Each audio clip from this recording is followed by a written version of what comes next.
దేవుని ఆరాధించడానికి ప్రభు దినంలో చేరువచ్చిన పరిశుద్ధులు ప్రియులైన ప్రతి వారికి ప్రభు యేసుక్రీస్తు నామములో వందనాలు సమర్పిస్తున్నాం.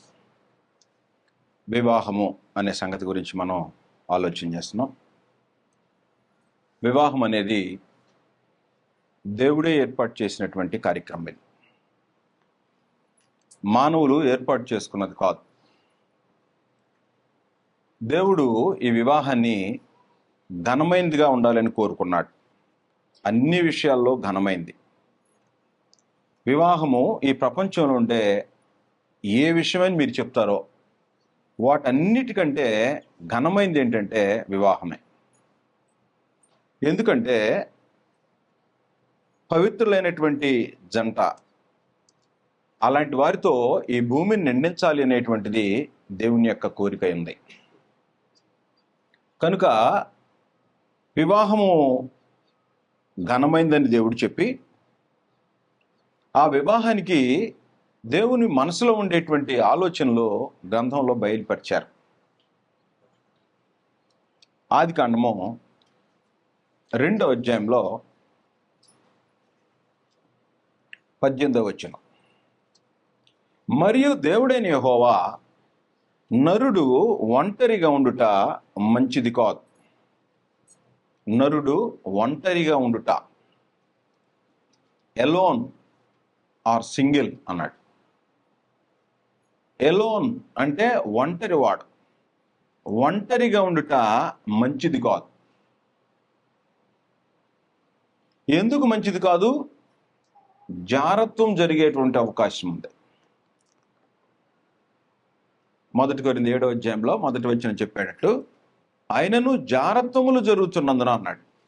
జారత్వము జరగకూడదని నరుడు ఒంటరిగా ఉండుట మంచిది కాదు. నరుడు ఒంటరిగా ఉండుట మంచిది కాదు. దేవుడు ఏం చేస్తాడంటే, కీర్తన గ్రంథం 68వ అధ్యాయం, కీర్తన గ్రంథము 68వ అధ్యాయము 6వ వచనం, కీర్తన గ్రంథము 68వ అధ్యాయము 6వ వచనం, దేవుడు ఏకాంగులను సంసారులనుగా చేయువాడు. దేవుడు ఏకాంగులను సంసారులుగా చేయువాడు. ఏకాంగులు అంటే ఎవరైతే సింగిల్గా, ఏ స్త్రీని ఎరుగకుండా, పురుషుణ్ణి ఎరుగకుండా జీవించేటువంటి వారిని ఏకాంగులు అన్నాడు. ఆ ఏకాంగులను సంసారులుగా చేయవాడు. సంసారులుగా, సంసారులంటే దేవుడు వివాహం అనేటువంటి ఒక కార్యక్రమం ద్వారా సంసారం చేయటానికి అర్హతనిస్తాడు. అంతే తప్ప ఎవరికి నచ్చినట్టుగా వాళ్ళు ప్రవర్తించడం వివాహం లేకుండా అనేది దేవుని యొక్క ఆలోచన కాదు. దేవుడు ఏకాంగులను సంసారులుగా చేయువాడు. సంసారుగా ఇంగ్లీష్ వెర్షన్ ఏం రాసిందంటే, God setteth the solitary in families. In families. కాబట్టి ఫ్యామిలీ ఒక కుటుంబం అవ్వాలి. సంసారి అయితే కుటుంబం అవుతాడు. ఈ కుటుంబం అవ్వాలంటే వివాహమే. వివాహం చేసుకోకుండా కుటుంబాలుగా తీర్చిదిద్దబట్టం అనేది దేవుని సంకల్పం కాదు. కాబట్టి దేవుడు ఏకాంగులను సంసారులుగా చేస్తాడు అని చెప్పాడు. ఈ సంసారులుగా చేసేటువంటి దేవుడు జతపరుస్తాడు అన్నాడు. దేవుడు జతపరుస్తాడు. దేవుడు జతపరిచిన వారిని మనుషుడు వేరు చేయకూడదు అన్నాడు. దేవుడు జత చేస్తాడు. దేవుడు ఎలాగ జత చేస్తాడు? జత చేయటానికి ఒక సిస్టమ్ ఏర్పాటు చేశాడు పరమందున దేవుడు. ఈ పరమందున దేవుడు ఏర్పాటు చేసినటువంటి విధానంలో జత అవ్వాలి. ఎవరితో జత అవ్వాలి? ఎవరిని వివాహం చేసుకోవాలి అంటే, ఎవరిని వివాహం చేసుకోకూడదో చెప్పాడు. ఎవరిని వివాహం చేసుకోవాలో కూడా చెప్పాడు. ఎవరిని వివాహం చేసుకోకూడదో, బ్యాడ్ ఎఫెక్ట్స్ ఆఫ్ మ్యారేజ్. ఏ మ్యారేజీ? దేవుని సంకల్పం ప్రకారం కాకుండా తమ ఇష్టం వచ్చినట్టు వివాహాలు కానీ చేసుకుంటే వాటికి చెడు ఫలితాలు ఉంటాయి. ఆ చెడు ఫలితాలు ఉండేటువంటి వివాహాలు ఏంటో గ్రంథంలో రాయబడి ఉంది. అలాంటి వాటి జోలికి వెళ్ళకూడదు. అంటే వివాహం చేసుకోవాలనుకునే పురుషుడు, స్త్రీ ఎలాంటి వ్యక్తిని వివాహం చేసుకోవాలి? ఈ రోజుల్లో వివాహాలు ఎలా జరుగుతున్నాయి? వివాహం చూడాలంటే మొట్టమొదటి అమ్మాయి అందంగా ఉందా, అబ్బాయి అందంగా ఉన్నాడా, మొదటి కండిషన్. రంగు ఉన్నాడా, ఎత్తు ఉన్నాడా, ఎత్తు ఉందా, ఉద్యోగం ఉందా, ఎంత ఆస్తి ఉంది, ఇవే కదా ఇప్పుడు చూసేటువంటి క్రైటీరియా. ఏంటంటే ఇవన్నీ ఫస్ట్ ఏంటి, అమ్మాయి కానీ అబ్బాయి కానీ అందంగా ఉన్నారా, మంచి హైట్ ఉన్నారా, కలర్ ఉన్నారా, నెక్స్ట్ ఉద్యోగం ఏమన్నా చేస్తున్నారా, ఆస్తి ఎంత ఉంది, తల్లిదండ్రులు బాగా సంపాదించేవాళ్ళేనా, జీవితానికి ఇబ్బంది లేకుండా బ్రతికేటువంటి అవకాశం ఉంటుందా, మా కులమేనా. అదే కదా క్రైస్తవులు కూడా ఇప్పుడు ఏంటి, మా కులస్తులేనా, ఈ కులం. మ్యాట్రిమోనీ, క్రిస్టియన్ మ్యాట్రిమోనీ అని ఒక గ్రూప్ తయారు చేశారు. ఆ గ్రూప్లో ఏం మెసేజ్లు పెడుతున్నారు తెలుసా? అమ్మాయి పలానా ఈ కులానికి చెందిన అబ్బాయి కావాలి, అబ్బాయి పలానా ఈ కులానికి చెందిన అమ్మాయి కావాలి అని పోస్టులు పెడతా ఉన్నారు. చూస్తున్నాను నేను. మంచి విశ్వాసైన భక్తిపరుడు కావాలి, భక్తిపరుడైనటువంటి అబ్బాయి కావాలి, భక్తిపరురాలైన అమ్మాయి కావాలి, తల్లిదండ్రులు కుటుంబం భక్తిగా ఉండే కుటుంబం కావాలి అని ఫస్ట్ ప్రయారిటీలో రాసేవాళ్ళు ఎంతమంది ఉంటున్నారు? క్రైస్తవుల సంగతి మాట్లాడుతున్నాను నేను, లోకం సంగతి మాట్లాడట్లా. క్రైస్తవుల్లో మా అమ్మాయికి కానీ మా అబ్బాయికి కానీ భక్తి గల కుటుంబం కావాలి, తల్లిదండ్రులు భక్తిపరులే, బిడ్డలు భక్తిపరులు ఉండేటువంటి కుటుంబంలో ఆత్మ సంబంధంగా పెంచబడతారు అనేటువంటి క్రైటీరియాని చూసేటువంటి ఫ్యామిలీస్ ఎన్ని ఉన్నాయి. నెక్స్ట్ ఆప్షన్స్ ఇంకేదన్నా చూసుకున్నా పర్వాలేదు. మొట్టమొదటి ఆప్షన్ ఏమై ఉండాలి? దేవుని యందు విశ్వాసం ఉంచేటువంటి కుటుంబమా కాదా? తల్లిదండ్రుల యొక్క విశ్వాసం ఏంటి? తల్లిదండ్రులు కట్నాలు కావాలని ఆలోచన చేస్తున్నారంటే, ధనం ఎక్కువ కావాలని ఆలోచన చేస్తున్నారంటే, ఈ కులమే కావాలని ఆలోచన చేస్తున్నారంటే అర్థం ఏంటి? దేవుడు కోరుకున్న రూపంలో వివాహం చేసుకోవాలనే ఆలోచన లేదు అని అర్థం. మొట్టమొదట దేవుడు కోరుకునే రూపంలో ఘనమైన వివాహం ఎలాంటిదంటే దేవుని యందు భయభక్తులు కలిగి ఉండేటువంటి స్త్రీ పురుషులు. దేవుడు అంటే భయముండే, దేవుని చట్టాన్ని, దేవుని కట్టడలు, విధులు, ఆజ్ఞలు, అపోస్తుల యొక్క బోధ, అపోస్తుల బోధని గౌరవించే కుటుంబమా, గౌరవించే వ్యక్తి అనే సంగతి ఆలోచన చేయకుండా మనుషులు వివాహాలకు వెళ్ళిపోతా ఉన్నారు. ఇలా వివాహాలకు వెళ్ళిపోతే ఏం జరుగుతుందో ఆదికాండం 6వ అధ్యాయంలో జలప్రళయం రావటానికి కారణమైంది. ఆదికాండం 6వ అధ్యాయం డీటెయిల్స్ అంతా చదవండి. మీరు చదివితే జలప్రళయము రావటానికి కారణము అదే, వివాహమే. ఈ వివాహంలో మిక్స్డ్ మ్యారేజెస్ జరుగుతాయి. మిక్సింగ్ అంటే దేవుణ్ణి ఎరిగినటువంటి కుటుంబంలో ఉన్నవారు దేవుణ్ణి ఎరుగినటువంటి స్త్రీలను చూసి చక్కని వాళ్ళని చూశారట. చక్కని వాళ్ళని చూసి అందము వ్యర్థము, సౌందర్యము మోసకరము. గ్రంథం మనకు చెప్పేటువంటి సందేశం ఏంటంటే అందము వ్యర్థము, సౌందర్యము. సామెతల గ్రంథంలో ఈ సంగతిని కోట్ చేశాడు. ఇది మనుషులు దేవుడు చెప్పినటువంటి విషయాన్ని చూడరు. 31వ అధ్యాయము సామెతల గ్రంథము 31వ అధ్యాయం 30వ వచనం. అందము మోసకరము, సౌందర్యము వ్యర్థము, యెహోవా యందు భయభక్తులు కలిగిన స్త్రీ కొనియాడబడును. అందము మోసకరము, సౌందర్యము వ్యర్థము. యెహోవా యందు భయభక్తులు కలిగిన స్త్రీ కొనియాడబడును. యెహోవా యందు భయభక్తులు కలిగినటువంటి స్త్రీ అయితే కొనియాడబడును అంటే గొప్పతనంగా, అంటే దేవునికి అనుకూలమైన, దేవుడు ఏం చెప్పాడో అలాంటి జీవితాన్ని జీవించేటువంటి పరిస్థితి ఉంటుంది.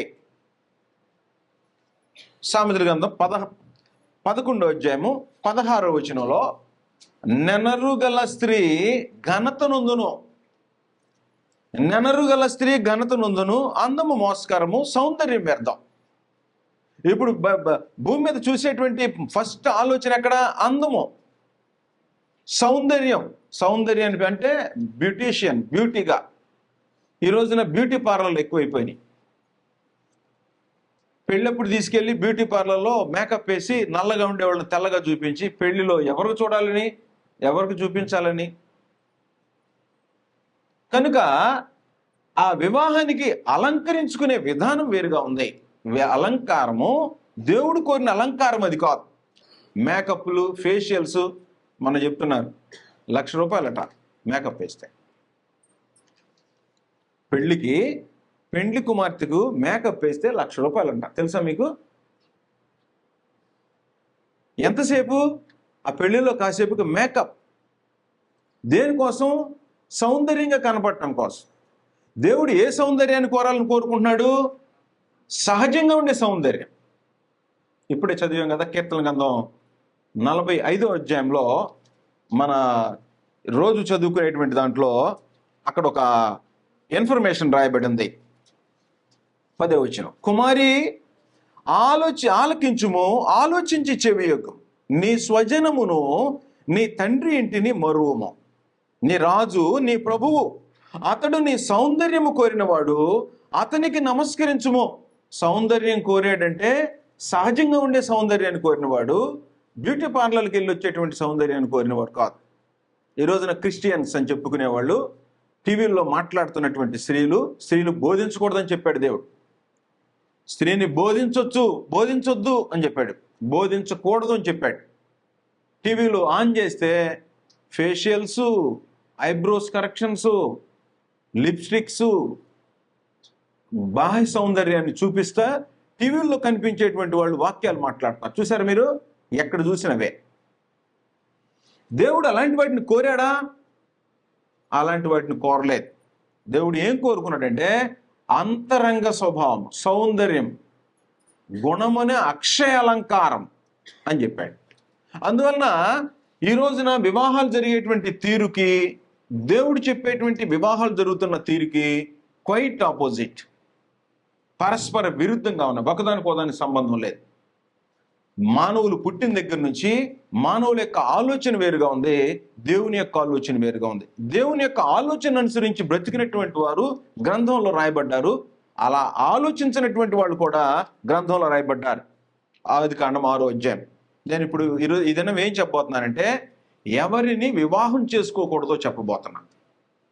ఎవరిని వివాహం డిలీట్ చేస్తే ఆటోమేటిక్గా డిలీట్ అయిపోయిన తర్వాత ఎవరిని చేసుకోవాలో అర్థమైపోయింది. ఎవరిని చేసుకోకూడదో గ్రంథం చెప్తుంది. 6వ అధ్యాయం. నరులు భూమి మీద విస్తరింపని ఆరంభించిన తరువాత కుమార్తెలు వారికి పుట్టినప్పుడు నరులట భూమి మీద విస్తరించిపోయారు.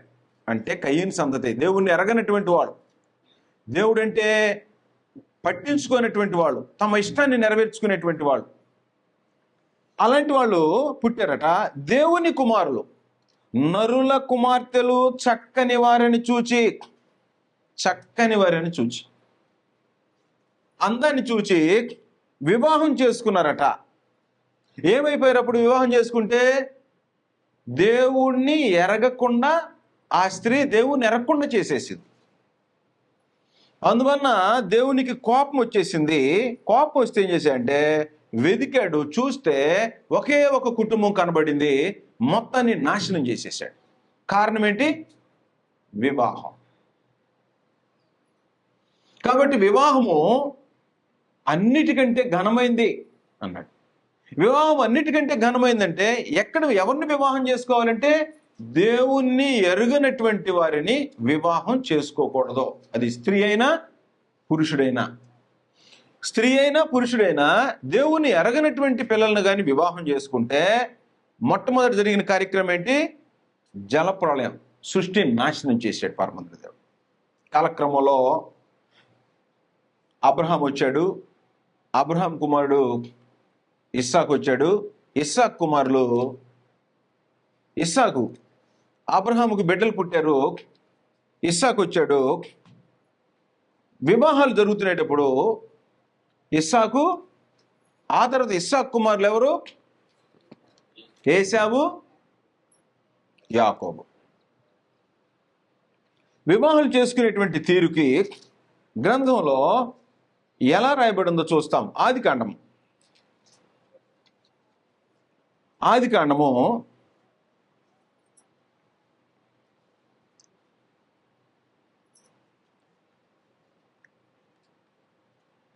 రెబ్కా ఇస్సాకుతో మాట్లాడుతుంది.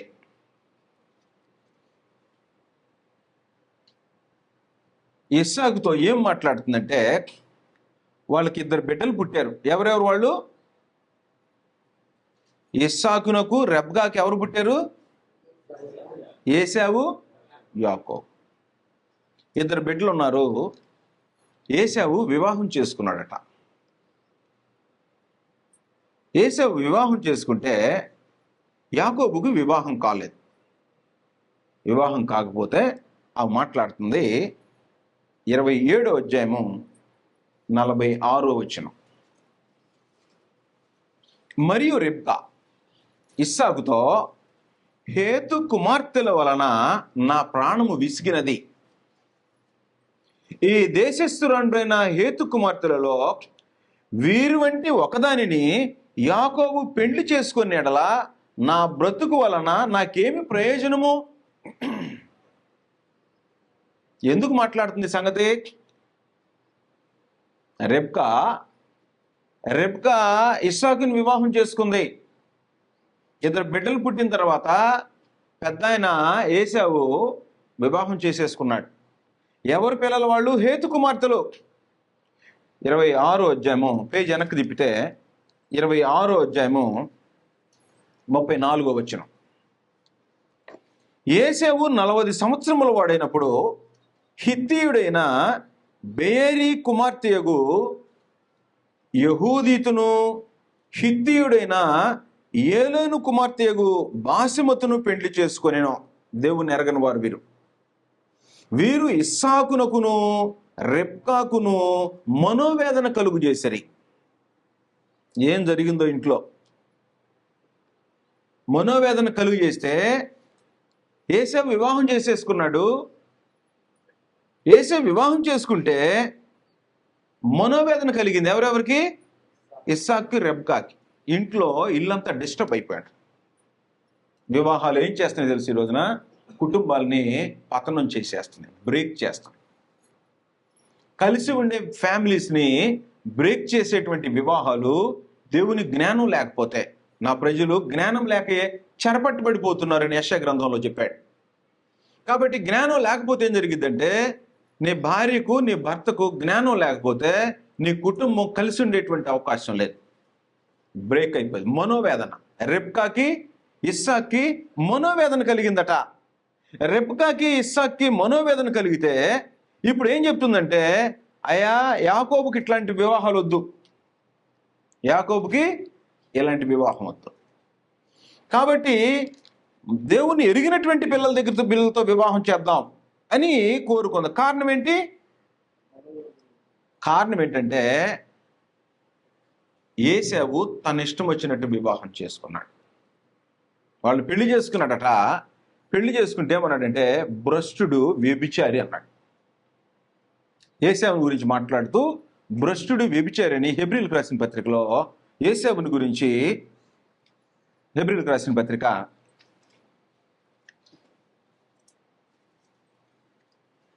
12వ అధ్యాయం 16వ వచనం. ఒక పూట కూటి కొరకు తన జ్యేష్ఠత్వపు హక్కు నమ్మివేసిన ఏశావు వంటి భ్రష్టుడైనను వ్యభిచారి అయినను. భ్రష్టుడు, వ్యభిచారి. కాబట్టి వ్యభిచారం చేసేటువంటి గుణం కలిగినటువంటి వ్యక్తి తల్లిదండ్రుల మాట వింటాడా? వినడం. కాబట్టి వివాహం అన్ని విషయాల్లో ఘనమైంది. తల్లిదండ్రులకు మనోవేదన కలుగుతుందంటే ఏం కారణము? నీ భార్య వలన మనోవేదన కలుగుతుందంటే నువ్వేం చూసి వివాహం చేసుకున్నావు? ఏం చూసి వివాహం చేసుకున్నాడో. కాబట్టి అలా వివాహాలు జరగటం వల్ల ప్రమాదం ఉంది. తల్లిదండ్రులు మనోవేదనకి గురైపోయారు. కాబట్టి మనోవేదనకి గురి అయ్యేటువంటి తల్లిదండ్రుల కుటుంబం పతనం అయిపోతే వివాహం దేవుడు ఎందుకు చేసుకోమంటుంది? నీ తల్లి ముదిమి ఎందు ఆమెను కాపాడవలను అన్నాడు. తల్లి ముదిమి ఎందుకు కాపాడాలంటే ఎవరు చూడాలి? కొడుకు కోడలు చూడాలి. కోడలు నేను చూడనంటే ఏ స్త్రీ అయినా దేవుని యందు భయభక్తులు కలిగినటువంటి స్త్రీ నేర్చుకోవాల్సిన సంగతి ఏంటంటే వివాహాలు చేసుకోవటం కాదు, వివాహం చేసుకున్న తర్వాత ఎలా ఆ ఇంటిలో బ్రతకాలి అనే సంగతి తల్లిదండ్రులు నేర్పి పంపించాలి. ఆ ఇంటికి వెళ్ళిన తర్వాత మోయాబు దేశస్తురాలు రూతు వాస్తవంగా ఆ స్త్రీని వివాహం చేసుకోకూడదు. మోయాబురు అంటారని అలాంటి వాళ్ళని చేర్చొద్దు అన్నాడు. కానీ మోయాబు దేశంలో ఉండేటువంటి ఒక స్త్రీ వివాహం చేసుకొని దేవుని చట్టాన్ని ఎరిగి దేవుని ప్రజలైనటువంటి వాళ్ళని పెళ్లి చేసుకోవాలని వస్తే వివాహం చేసుకుంటే ఆమె ఏం మాట్లాడుతుందో తెలుసా? భర్త చనిపోయాడు, మామగారు చనిపోయాడు, అత్త ఒక్కతే మిగిలిపోయింది, ఎవరు లేరు, ఇక ముసలావిడ. ఈ ముసలాం ఒకే ఆమె ఉంటే ఇశ్రాయేల్ ధర్మం ప్రకారం పెద్దవాడు చనిపోతే బిడ్డలు లేకుండా రూతుకి బిడ్డలు లేరు, భర్త చనిపోయాడు. ఒకవేళ మరలా పిల్లలు పుట్టి ఆ పిల్లవాడికి వివాహం చేసేటువంటి పరిస్థితి ఏదైనా ఉందంటే ముసల్ది నయోమి ముసలావిడ. ఆమె చెప్తుంది, అమ్మా వివాహం చేసుకొని వెళ్ళిపో, ఒకవేళ నేనేదన్నా పురుషునితో ఉండి బిడ్డలను కని నీకు ఇచ్చేటువంటి పరిస్థితి కూడా లేదు. దేవర ధర్మం అంటే పాత నిబంధనలో అలాంటి ధర్మం ఒకటి ఉంది. పెద్దవాడు చనిపోతే బిడ్డలు లేకుండా తర్వాత వాడు పెళ్లి చేసుకోవాలి. అలాంటి పరిస్థితి కూడా లేదమ్మా, నీ తండ్రి ఇంటికి వెళ్ళిపో, నేను వెళ్ళిపోతానమ్మా దేశం అంటే అమ్మాయి మాట్లాడుతుంది, నీ జనమే నా జనం, నీ దేవుడే నా దేవుడు. రూతు గ్రంథంలో ఈ మాటలు చదువుతుంటే ఇలాంటి భార్య ఎవరికైనా దొరికిందా? భార్య దొరికిన వానికి మేలు జరిగింది. సుబుద్ధి గల భార్య యెహోవా యొక్క దానము అన్నాడు. సుబుద్ధి గల భార్య యెహోవా యొక్క దానం. నీ తల్లిదండ్రులను చూడటం కాదు, అది పెద్ద గొప్ప కాదు. ఒక స్త్రీ తన కన్న తల్లిని తండ్రిని చూడటం పెద్ద మ్యాటర్ కాదు. నిన్ను కనని నువ్వు ఎవరిని వివాహం చేసుకున్నావో ఆ తల్లిదండ్రులు వస్తే నీ తల్లిదండ్రులలాగా చూసే గుణం కలిగిన స్త్రీ దొరికింది చూడు, ప్రపంచంలో అంతకంటే భాగ్యవంతుడు ఎవడు లేడు. దేవుడు అది కోరుకుంటున్నాడు, దేవుడు కోరుకునేది అది. అంతేగాని నీ తల్లిదండ్రులు వస్తే బ్రహ్మాండంగా చూసుకుంటాం, ఇంకొకళ్ళు ఎవరైనా రాణిను గేట్ అవతలకి పంపించేటువంటి స్త్రీ దొరికితే ఆ కుటుంబం పతనం అయిపోద్ది. స్త్రీ డామినేటెడ్ ఫ్యామిలీ అయిపోద్ది. దేవుడి సంకల్పం ఎట్టి పరిస్థితుల్లో నెరవేర్చబడదు. దేవుడు కుటుంబాలు బ్రేక్ అవ్వాలని కోరుకుంటున్నాడా? దేవుని యొక్క ఉద్దేశం అది కానే కాదు. రూతు గ్రంథంలో మొదటి అధ్యాయం 15వ వచనం, ఆమె ఇదిగో నీ తోడి కోడలు తన జనుల యొద్దకు తన దేవుని యొద్దకు తిరిగిపోయింది. ఎవరు? ఇంకో కోడలు ఉంది ఆమెకి. ఏం పేరు? ఓర్పా. ఓర్పా తన దేవుని దగ్గరికి వెళ్ళిపోయింది, తన జనుల దగ్గరికి వెళ్ళిపోయింది. నువ్వు కూడా ఏం చేస్తావు? నీవును నీ తోడి కోడలు వెంబడి వెళ్ళుమో నేను. అందుకు రూతో నా వెంబడి రావద్దనియు నిన్ను విడిచిపెట్టుమనియు నన్ను బతిమాలవద్దు. వెళ్ళిపోమని కానీ నిన్ను విడిచిపెట్టమని కానీ నా వెంబడి రావద్దని కానీ నన్ను బతిమాలవద్దు. నీవు వెళ్ళి చోటుకే నేను వచ్చేదను, నీవు నివసించు చోటనే నేను నివసించేదను. నువ్వు ఎటుపోతే అటే పోతా, నువ్వెక్కడుంటే అక్కడే ఉంటా. నీ జనమే నా జనం. ఇప్పుడు వివాహం చేసుకుంటే నీ జనం వేరు, నా జనం వేరు. నీ వాళ్ళు నా వాళ్ళు, మధ్యలో అడ్డుకట్ట. నీ జనమే నా జనం. నువ్వెక్కడికి వెళ్తే అక్కడికే వస్తా. నీవు నివసించు చోటనే నేను నివసించేదను. నీ జనమే నా జనం, నీ దేవుడే నా దేవుడు. నీవు మృతి పొంది చోటనే నేను మృతి పొందెను, అక్కడనే పాతి పెట్టబడేదను. మరణము తప్ప మరి ఏదైనాను నిన్ను నన్ను ప్రత్యేకించినట్లా యెహోవా నాకు ఎంతైనా కీడని చేయనుగాక. ఏం మనసో, ఏం స్త్రీయో.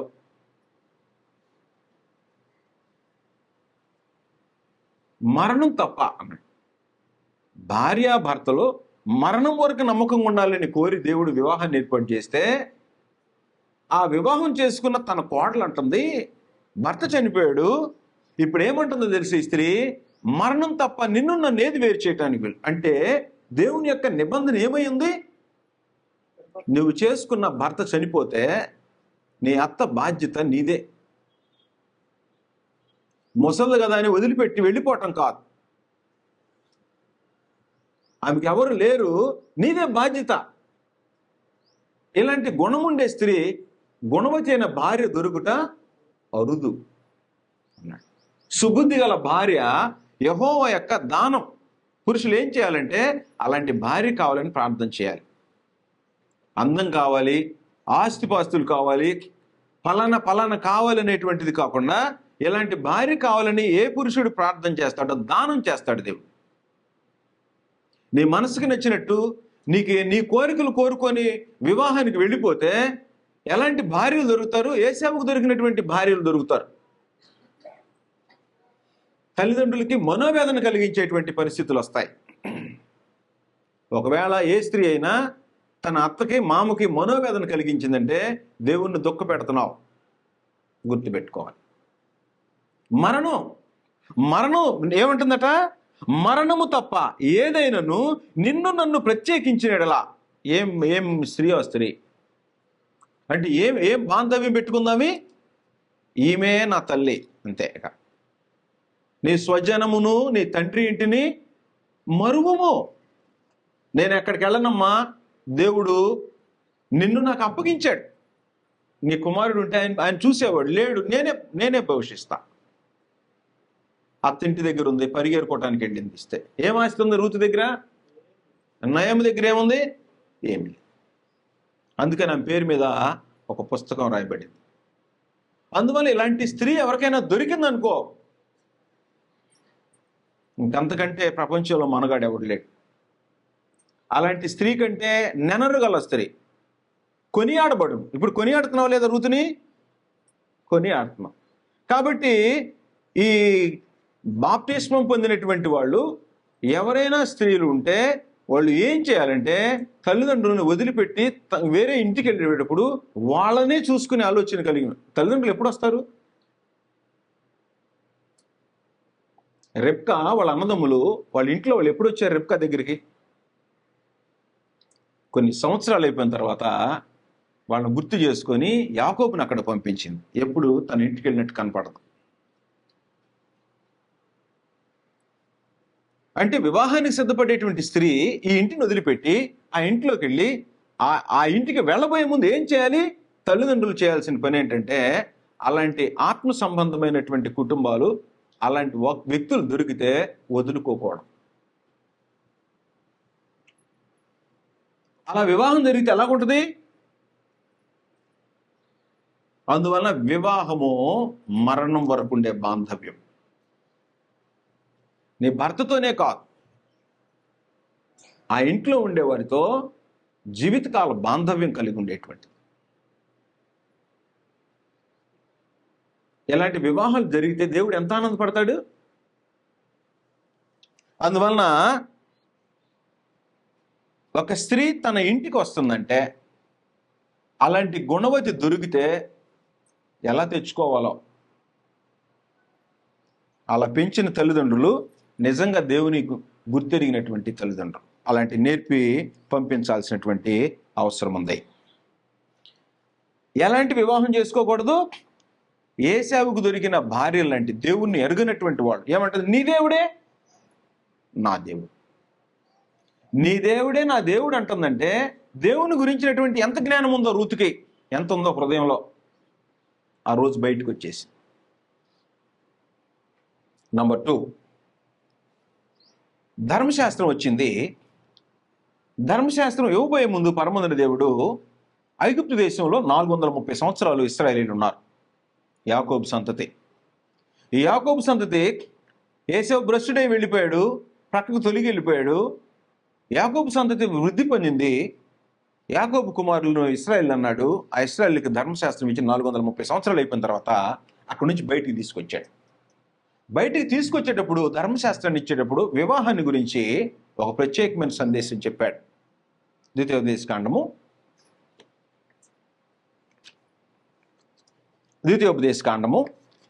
8వ అధ్యాయం.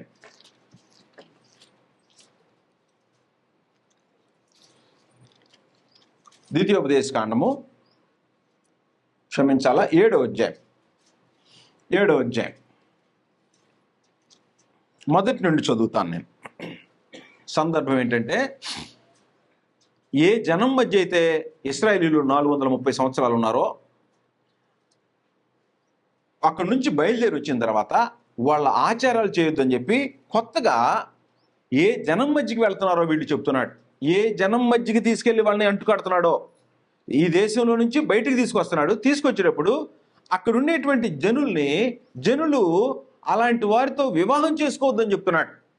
7వ అధ్యాయం మొదట, నీవు స్వాధీనపరుచుకొని పోవు దేశంలోనికి నీ దేవుడైన యెహోవా నిన్ను చేర్చి బహుజనములను, అనగా సంఖ్యకును బలమునకును నిన్ను మించిన హిత్తీలు, గిర్గాషీలు, అమోరీలు, కనానీలు, పెరిజ్జీలు, హివ్వీలు, యెబూసీలను 7 జనములను, 7 రకాల జాతులు ఉన్నారు.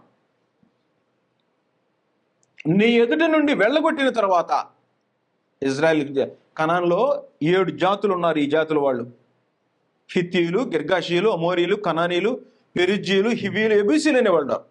నీ దేవుడైన యెహోవా వారిని నీకు అప్పగించినప్పుడు నీవు వారిని హతము చేయవలెను. యుద్ధంలో బయట పట్టుకొని చంపేయమని కాదు. దీన్ని పట్టుకొని మతోన్మాదులు ఏది పడితే అది మాట్లాడుతున్నారు. ఆ దేశం మీదకి వెళ్ళి వెళ్తారు, యుద్ధం చేస్తారు. యుద్ధంలో వాళ్ళు దొరికితే చంపేయండి. యుద్ధం నీతి అదే కదా. యుద్ధం కాకుండా చంపమని చెప్పట్లా పరమందున దేవుడు, యుద్ధంలో చంపమంటున్నాడు. అంటే ఒక దేశాన్ని స్వాధీనం చేసుకోవాలంటే యుద్ధానికి వెళ్ళాలి కదా. యుద్ధానికి వెళ్ళినప్పుడు నిర్మూలన చేయాలి. వారితో నిబంధన చేసుకోనకూడదు. మంచి అమ్మాయితో కనపడింది అనుకో, ఏం చేస్తారు? పక్కన పెట్టి అమ్మాయిని పెళ్లి చేసుకుందాం అనే గుణం మీకు ఉండకూడదు. మంచి అబ్బాయి కనపడాడు అనుకో, వీడితో వివాహం చేసుకుందాం అని ఆలోచన లేదు. వాళ్ళు యుద్ధంలో కనబడితే యుద్ధ నీతి ప్రకారం సంహారం చేయాలి. ఆ తర్వాత నీవు వారితో వియ్యమందకూడదు. ఎందుకని? వాళ్ళు మనుషులు కదా. మనుషులే. ఏం మనుషులు వాళ్ళు? దేవుణ్ణి గుర్తెరిగిన వాళ్ళు కాదు, నీతి నియమాలు తెలిసినటువంటి వాళ్ళు కాదు, తమ ఇష్టం వచ్చినట్టు బ్రతికేవాళ్ళు, దేవుణ్ణి గుర్తెరగినటువంటి వాళ్ళు. ఏం చేస్తారంటే, నీ బిడ్డలను ఏం చేస్తారు తెలుసా? నీవు వారితో వియ్యమందకూడదు. వాని కుమారునికి నీ కుమార్తె నీకూడదు. వాని కుమారునికి నీ కుమార్తె నీకూడదు. బాగా ధనికుడు వచ్చాడు అనుకోండి, మంచి జాబ్ వచ్చింది, దేవుని యందు విశ్వాసం ఉండే పిల్లవాడికి మంచి జాబ్ వచ్చింది. పేదరికంలో ఉన్నారు, పేదరికంలో ఉన్నవాడికి మంచి జాబ్ వచ్చింది. గ్రూప్ 1 సివిల్సో మంచి జాబ్ వచ్చేసింది.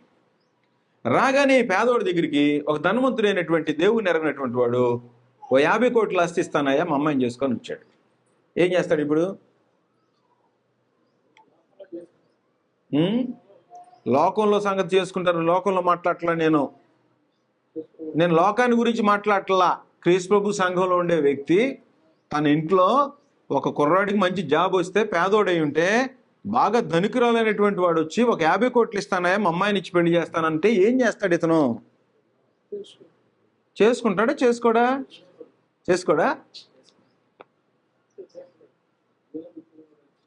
చేసుకోకపోతే దేవునికి స్తోత్రం.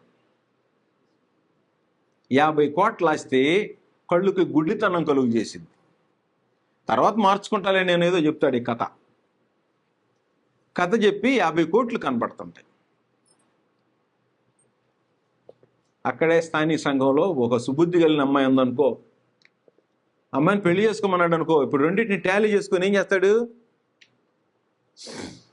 ఏం చేస్తాడు? వివాహం అన్ని విషయాల్లో ఘనమైనది. ఇప్పుడు 50 కోట్లు తెచ్చిన అమ్మాయి ఏం చేస్తుంది? శాసించటం ప్రారంభించింది. తన అలవాట్లు బిగించేసింది. ఒక్కరోజు రాయా నా కోసం, మా ఇంట్లో బలి జరుగుతుంది, మా ఇంటి ఆచారం కదా, ఒకసారి వెళ్దాం ఉంటుంది. కిందకి చెప్పాడు. నేను చెప్పట్లా, పరమందున దేవుడు చెప్తున్నాడు.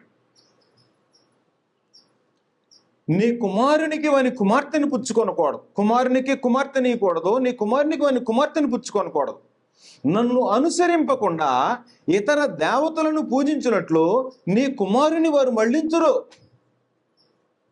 మా ఊర్లో యాజ్ ఇట్ ఈస్గా జరిగింది ఇలాగే.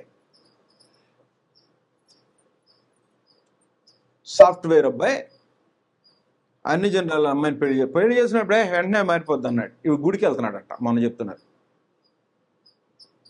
ఆస్తులు పెరిగిపోయినాయి, విల్లాలు కట్టుకున్నారు, ఆ వ్యక్తుల మధ్య బ్రతుకుతున్నారు. ఏం జరుగుతుందంటే ఈ పక్కన పడేసేసి అటు వెళ్ళిపోయి తిరుగుతూ ఉన్నాడు. ఎందుకని? భార్య, దేవుని ఎరుగని భార్య దేవుని ఎరిగిన భర్తని మౌల్డ్ చేసేస్తుంది. అందులో అనుమానం వెళ్ళి. ఎందుకంటే నీ నన్ను అనుసరింపకుండా ఇతర దేవతలను పూజించినట్లు నీ కుమారుని వారు మళ్ళింతురు. అందును బట్టి యెహోవా కోపాగ్ని నీ మీద రగులుకొని ఆయన నిన్ను త్వరగా నశింపు చేయను. మాకు ఎన్నెందుకు లేవాయా, భూమి మీద కనపడే వీటి కోసమే వెళ్ళిపోతాం అనేవాడికి చివరికి ఏం జరుగుద్ది? అలాగే జరిగింది. ఎగ్జాంపుల్ చెప్తాను. మహాజ్ఞాని ఎవరో? సొలొమోను. ధర్మశాస్త్రంలో చెప్పాడు, అనేక మంది స్త్రీలను పెళ్లి చేసుకోవద్దు, అన్యజాతి స్త్రీలని పెళ్లి చేసుకోవద్దు అని చెప్పాడు. చెబితే సొలొమోను ఏం చేశాడు? మొదటి రాజుల గ్రంథం 11వ అధ్యాయం. ఎంతకంటే గొప్ప ఎవిడెన్స్ ఏం కావాలి? గొప్ప ఎవిడెన్స్ ఇంకేం కావాలి మనకి? 11వ అధ్యాయం. 11వ అధ్యాయంలో ఏం చేశాడో చూడండి.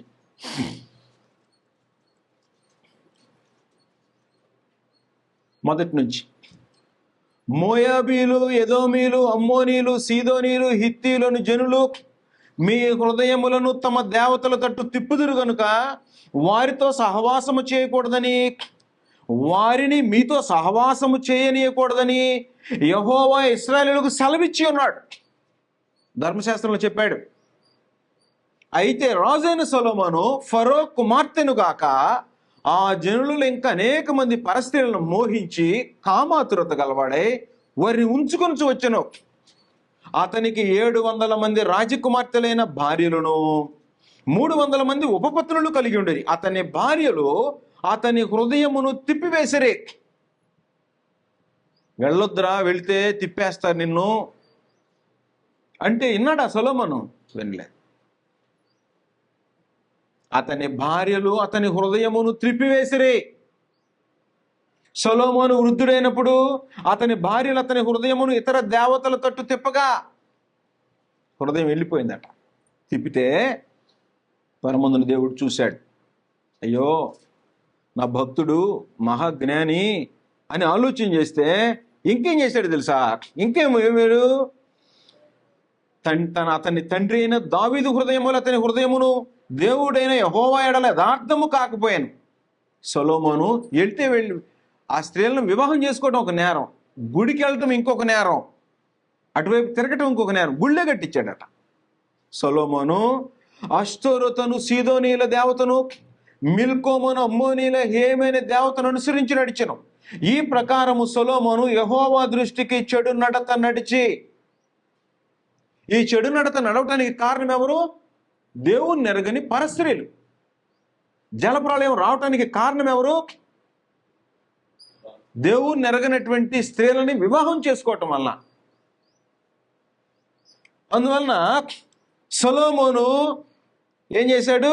అష్టోరతుని, సీదోనీల దేవతకును, మిల్కోమును, అమ్మోనీల హేమైన దేవతను అనుసరించి నడిచాను. ఈ ప్రకారము సొలొమోను యెహోవా దృష్టికి చెడు నడత నడిచి తన తండ్రి అయిన దావీదు అనుసరించినట్లు యథార్థ హృదయంతో యెహోవాను అనుసరింపలేదు. సొలొమోను కెమోషును, మోయాబీల హేమైన దేవతకును, మొలెకను, అమ్మోనీల హేమైన దేవతకును యెరూషలేము ఎదుటనున్న కొండ మీద బలిపీఠములు కట్టించెను. ఎక్కడికి వెళ్ళిపోయాడు? భార్య కోరితే ఏదో ఒకటి చేయాలని ఆలోచన చేస్తాడు భర్త. హృదయం తిరిగిపోయింది. దేవతల దగ్గర గుళ్ళు కడదామయ్యా అన్నారంట. ధనం ఉంది కదా సొలొమోను దగ్గర. ఎంత ఉంది? ఊహించినంత ఎక్కువ ఉంది. కూర్చునే పనివాళ్ళు కూర్చునే పేటలు బంగారు పేటలు. తన తండ్రి దావీదు 72,000 కిలోల బంగారం ఇచ్చాడు. ఏటేటా 1,100 కిలోలు పైగా బంగారం వస్తుంటుంది. షాబాదేశపు రాణి తీసుకొచ్చి బంగారం ఇచ్చిపోయింది. ఈ తొలితూగేటువంటి వ్యక్తి భార్యను తిప్పేసిన తర్వాత ఏం చేస్తారు? తమకి ఇష్టమైన పనులు చేపిస్తుంటారు. దేవునికి ఇష్టం కాని ధర్మశాస్త్రాన్ని భూమి మీద నెరవేర్చే రాజ్య సింహాసనం మీద దేవుని తరపున ప్రజల్ని ఏలుబడి చేసేటువంటి సొలొమోను మహారాజు ఇతర దేవతలకి నమస్కారం చేయటం, గుళ్ళకెళ్ళటమే కాకుండా వాళ్ళకి ఏం చేశారు? బలిపీఠాలను కూడా కట్టించేటువంటి దౌర్భాగ్య స్థితికి దిగజారిపోయాడు. తమ దేవతలకు ధూపం వేయచ్చు, బలులు నర్పించుచుండిన పరస్త్రీలైన తన భార్యల నిమిత్తము అతడు ఎలాగూ చేసెనో భార్యల కోసం.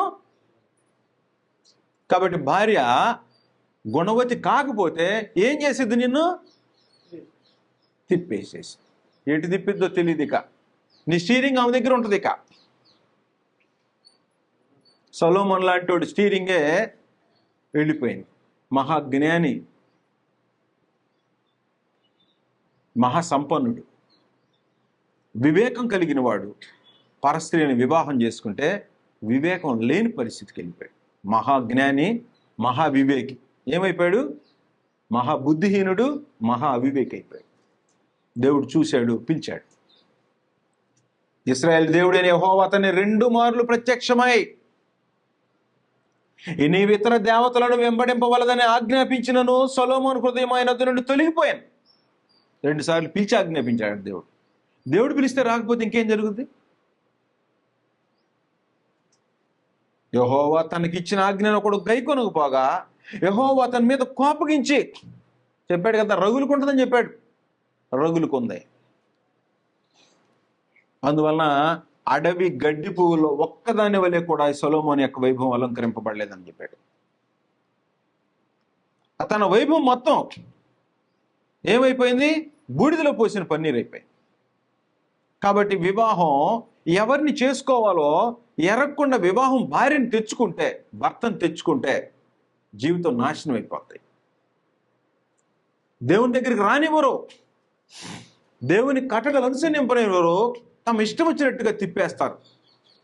అందువలన దేవుణ్ణి గుర్తెరిగినటువంటి భార్య, దేవుని చట్టాన్ని గౌరవించే భార్య, దేవుని గుర్తెరిగినటువంటి భర్త పురుషుడు, దేవుని చట్టాన్ని అనుసరించేటువంటి పురుషుడు, ఇలాంటి భర్త దొరికితే ప్రపంచంలో నీకంటే ధన్యుడు ఎవడు లేడు. అలాంటి స్త్రీ కంటే ధన్యుడు ఈ భూమి మీద ఎవడు లేడు. ఏం ఆస్తి లేకపోయినా సరే, అందం లేకపోయినా సరే, అలాంటి స్త్రీ గొప్ప భర్తను పొందింది అని అర్థం. అలాంటి పురుషుడు గొప్ప భార్యను పొందాడు. ఎంతకీ మనం అలాంటి వాళ్ళమైనా? అది మనం ప్రశ్నించుకోవాల్సింది ఏంటంటే, నేను దేవుని కట్టడలు అనుసరించి నడుచుకునే భర్తనేనా, భార్యనేనా?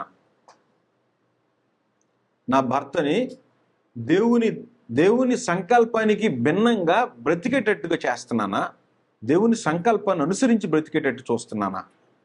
నా భార్యని దేవుని వైపుకు మళ్ళించేటట్టు చూస్తున్నానా?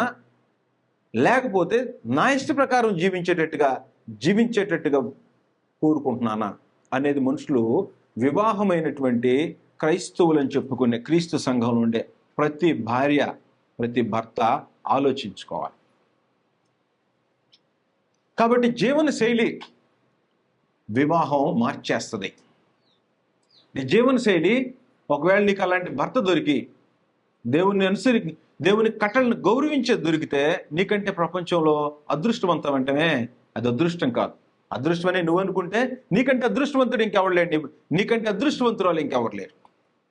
దేవుడు అలాంటివి వివాహాలు కావాలని కోరుకుంటున్నాడు. కాబట్టి అలాంటి భార్య దొరకాలంటే, అలాంటి భర్త దొరకాలంటే పరలోకం నుండి దేవుడు కింద పడేస్తాడా? ఎక్కడి నుంచి రావాలి? కుటుంబాల్లో నుంచి రావాలి. కుటుంబాలు ఎక్కడి నుంచి పెరగాలి?